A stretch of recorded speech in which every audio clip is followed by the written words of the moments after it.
Guys म्हणजे finally 400 subscriber झाले YouTube चॅनलवर. तर आजीला जायचं होतं, पेपर होता आज सकाळीचा, तर ती आंघोळीला गेली. मग मी पण इकडे स्वयंपाक करायला लागली होती. स्वयंपाक करायचं होतं मला, कुकर वगैरे मांडलं, भात डाळ वगैरे.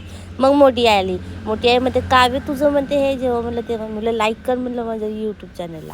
मग तिने लाईक केली. मग आईला चाय वगैरे आणून दिला मी ना. मग पप्पा होते, पप्पा पण आम्हाला टोस्ट वगैरे आणून दिला. मग आम्ही दोघांनी चाय पिलं, पप्पाही चाय पिले. मग हे झालं तर आईचे केस खूप गुत्ता झाले. आईचं ऑपरेशन झालं तर ते स्वतःहून नव्हते करत. मी म्हणलं दे म्हणलं मिस करून देतो. मग मिस करायला लागले. आईचे केस वगैरे मस्त गुत्ता झाला, गुत्ता वगैरे काढला. मस्त एवढे सुंदर केस माझ्या आईचे लंबे लंबे ना. आज माझी आई चमकत आहे मस्त बढिया.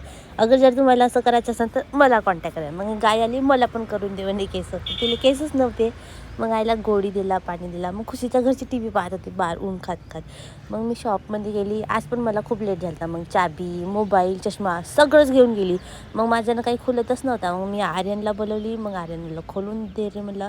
मग खोलू लागलं माझं बरं. मग तिकडचं पण खोलू लागलं. मग मी अंदर गेली शॉपमध्ये. मग लाईट वगैरे काहीच लावलं नव्हतं. तर मग मी गेली, लाईट लावली, पंखा लावली. मग मस्त शॉप चमकू लागली. मग आजचं पण मी पाणी चेंज करायला लागली. मच्छी चेंज करायला मला खूप आवडते. पकडायला पण आवडते, खायला पण आवडते.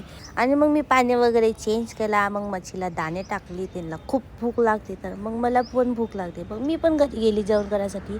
मग मी घरी जाऊन बघतो तर काय आई दिसतच नव्हती. मग मी गेली वरतं माडीवर, तर ती इथं झोपून होती माय.